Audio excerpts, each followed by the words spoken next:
It's my general feeling that if you've been watching my videos that you've seen really quite enough of my face. So I thought today I would give you a shot of my swimming pool and back porch. And for the dog lovers among you, you'll probably get a pretty good shot at some of my dogs. I'm Ben Petrie. I'm a real estate agent in San Miguel de Allende, and I regularly receive a lot of questions about various things to do with life here. So I started this video series to answer some of those and to elicit more of them from you and so forth. So I want to talk about some sort of ordinary things about what goes on if you live here and what you might be caring about if you are thinking about moving here on either a full-time or a seasonal basis. So the first of those things is income taxes. The United States and Canada have tax treaties with Mexico.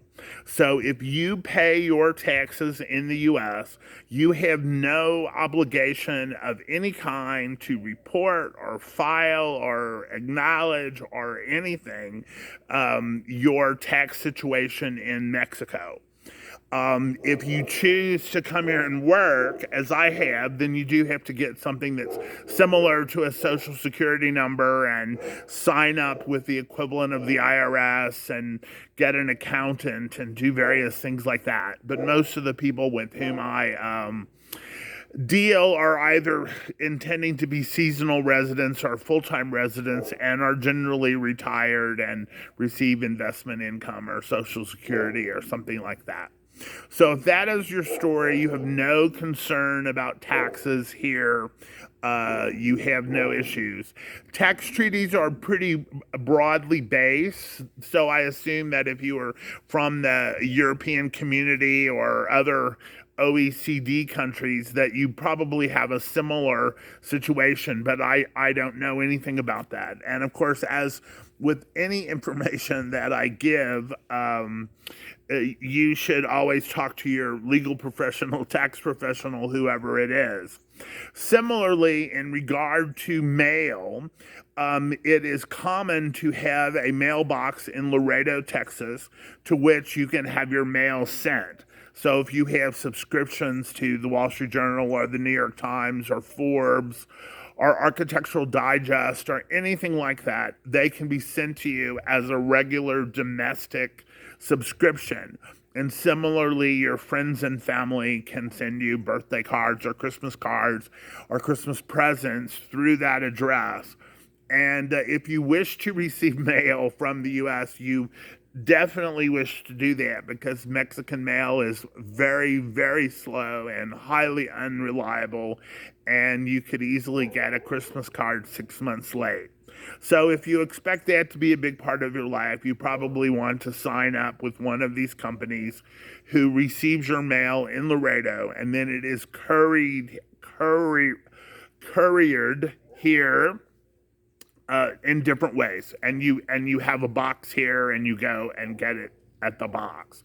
Now, one of the things that happens in regard to that is that you have the opportunity of making that your official U.S. address, so you can then file taxes as a Texas resident, which means that you file no state taxes. And again, you should speak with your accountant about sort of what you need to do because it will vary with how much time you spend here and whether you maintain another residence in another state in the union and all kinds of other things. So you should really talk to a professional about that. But if you are coming from, California, Illinois, Connecticut, New Jersey, New York, any of these very high tax states, you will save a fantastic amount of money and also reduce your reporting requirements. Now, this same mailboxes can also receive shipments for you. You can order from Amazon and they will be delivered to you there. There is an Amazon Mexico, and while they don't have everything that Amazon US has, they do have an awful lot, and people here use them regularly. The cost to have your shipments couriered here, like let's say you get a television or something, will have a cost, a small cost related to it, but you also have to pay a 17% Mexican value added tax. So in the last year or two or three, I ordered a $650 computer, which became 800 and a quarter when it was by the time it was sent here, and I bought a $18 television stand, which became $38 when it was delivered here. So, in general, it's very good if you have an opportunity to make a trip to the US or Canada once or twice a year for some of these items. The one thing that I find impossible here is really over the counter supplements. The dosages are very much lower than are available in the States. The prices are quite a bit higher, even at Costco. And there's a much narrower range of selection. So if you have an opportunity to travel to the US or Canada once a year or twice a year to pick up these kinds of things, that's probably a good idea. And it may be something that you want to figure in how you will live if you come here. For prescriptions, if you have an American or Canadian prescription bottle, most all Mexican pharmacists will refill that prescription. The only exceptions would be things that are really controlled. If you are taking, morphine for a injury, it is unlikely that will be filled. But for all the regular things that you might have, if you have an Ambien prescription or something of that sort, the pharmacist will generally fill it here for you. And prices are generally the same or lower. It's fairly much a fantasy that prices are dramatically lower here than they are in the U.S.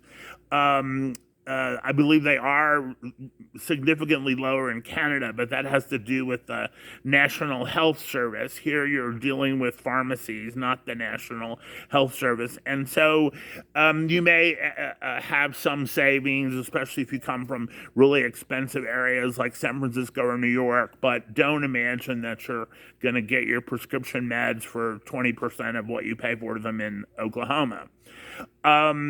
Another thing, also, drugstores, especially larger ones, generally have a doctor on duty for a part of the day, like let's say 3 to 6 o'clock in the afternoon. And those doctors will generally fill all the prescriptions you need.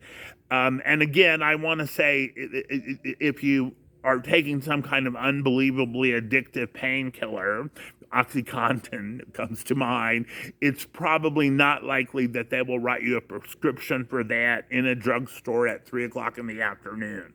But for 90+% of the things that you might need for your blood pressure or other things, you can generally walk in, and if not buy it over the counter, you can meet with the doctor in the drugstore, who will generally charge you somewhere between $30 and $45 for that prescription. Also, it's very easy to see doctors, and again, unless you are really asking for some astonishingly addictive medication, or one that can be resold for a great profit, you will not have any trouble finding a doctor who will happily do that for you. And that generally runs around $45, and you get some time with the doctor to discuss, your issues.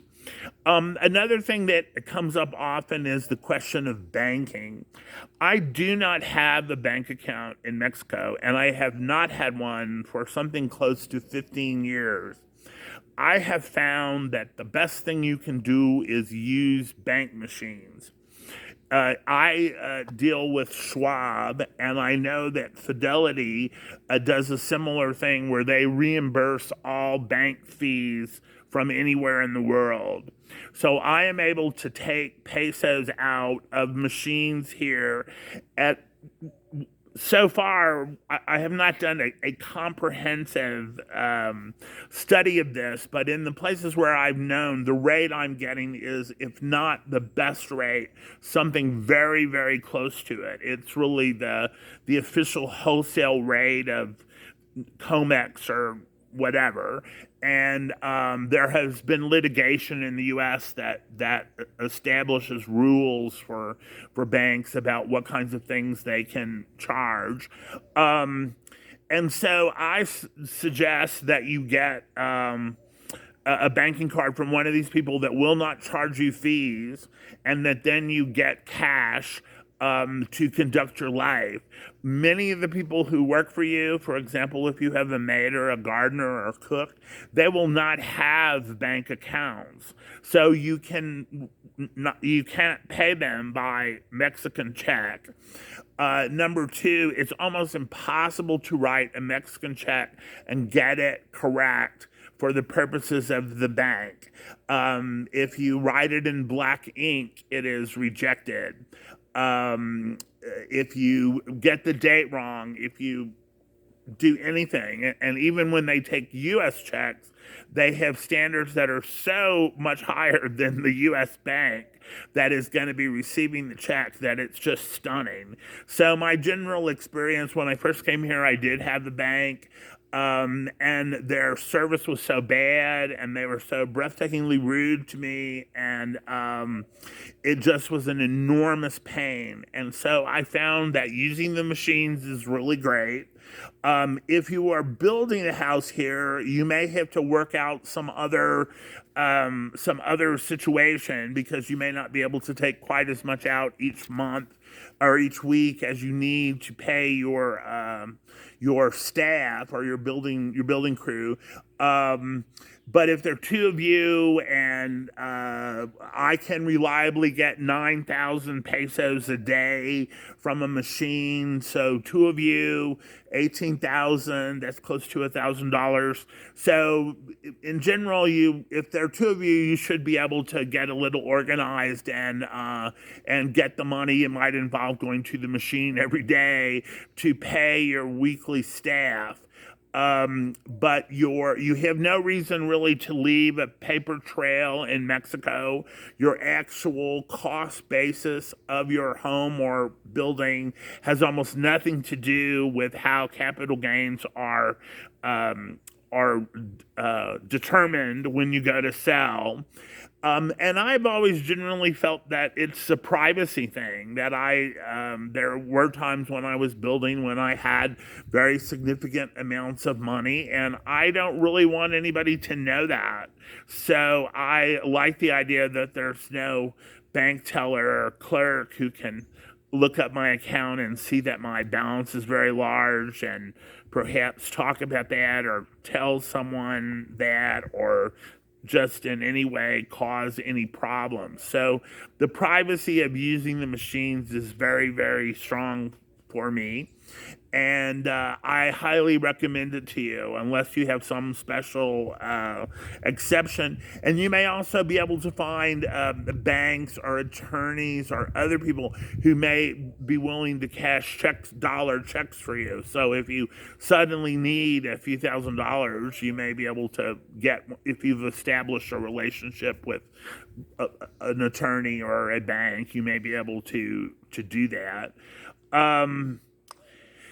So that, I think, covers all of this. When I first came here, the consumer products were very, very narrow, and they were very expensive. The same television in Houston was typically 4 times the price here in Mexico. That has changed dramatically, and really there are very few price differences except for the 17% value-added tax. And of course, in the U.S., we tend to think of the price we're paying, not the 6% or 8% sales tax included in it. So really, we're normally paying a third or a half of that 17% anyway. We just don't think about it because it comes after we've chosen the $1,000 TV.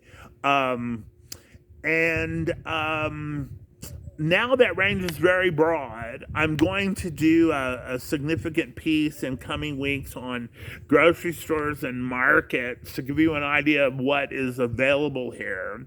But if you were here even 10 years ago, you will be stunned at what is available. I mean, the choices we have now: a new city market, which is very, very upscale and has 6 restaurants in it, and they carry IBC root beer, which is one of my favorites, and the wine selections have gotten pretty good, and we have Costco and Home Depot and all of that. It's not as broad as in a major city in the US, but I think for 90+%, 95+% of the people, they'll be really delighted with what is available. And I even have a friend who set out to cook a Korean meal and managed to do that.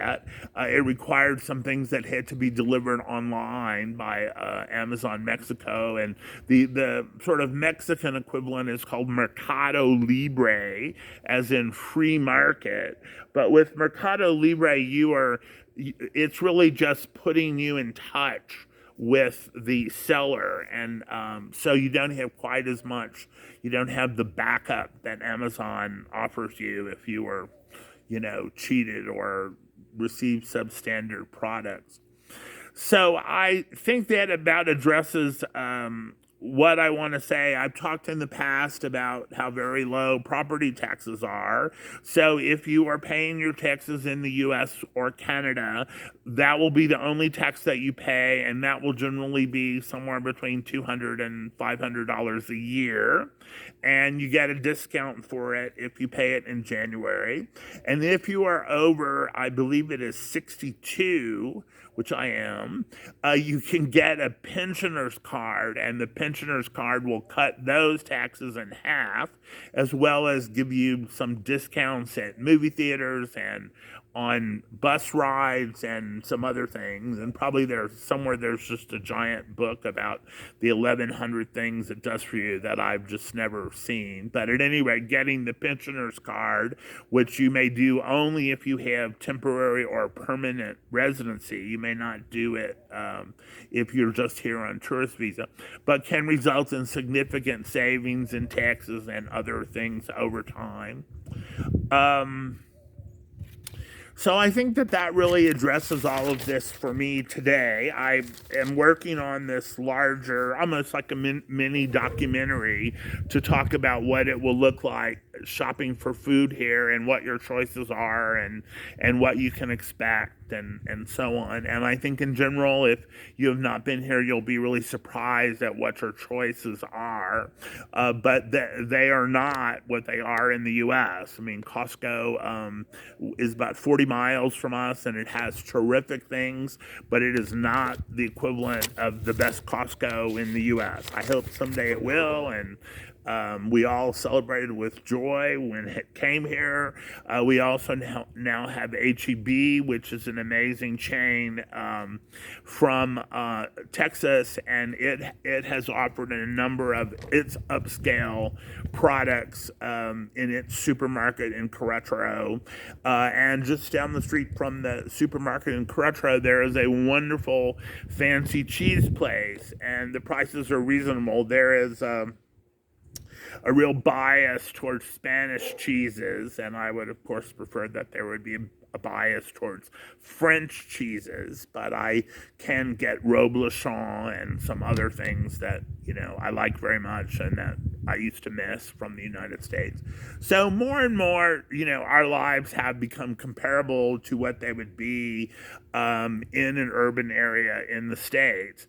And we presently have an enormous number of people here. I mean, our rental market, which of course a year ago was just gone, is now very close to full. And I am not clear whether that is people who are fleeing the winter in the U.S. and Canada in part because of AIDS, or whether they are fleeing the violence and crime and vaccine mandates and other things that have sort of come out of that. And I suspect that a goodly chunk of those people will become permanent buyers, but I don't think we'll know that for another year or so. But our market, remains busy, and there are multiple closes every week. And my friend, the property inspector, inspects the house every day.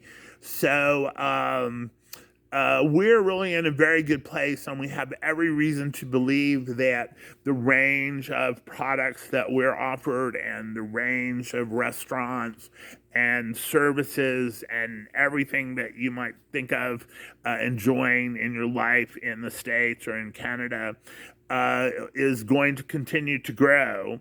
And we have a number of new hotels that are opening, and I mean, we're just in terms of everything, we have every reason to think that all the things that sort of make up regular life will get better and better.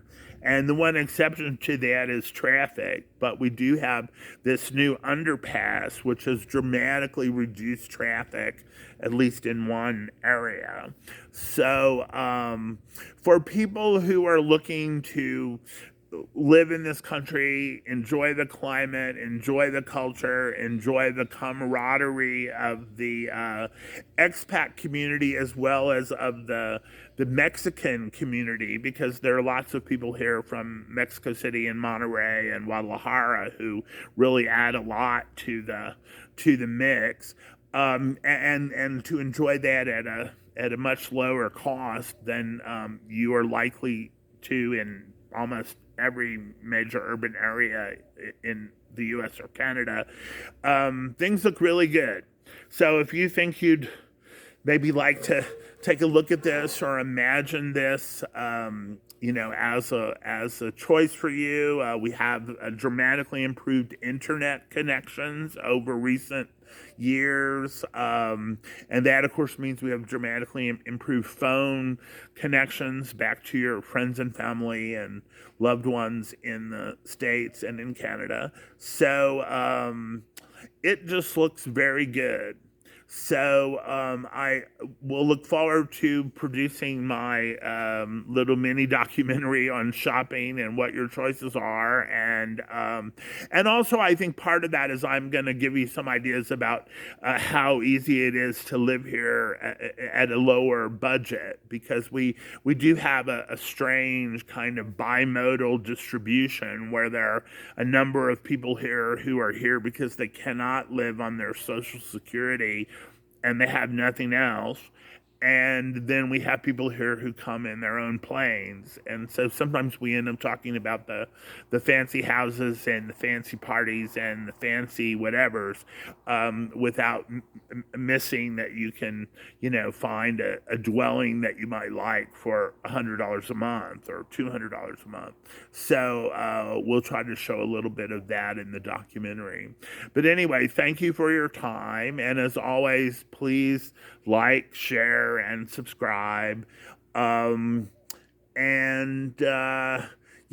bless you all. Happy New Year. I hope things are just going along very, very well for you in your life, wherever you are. And thank you for your time.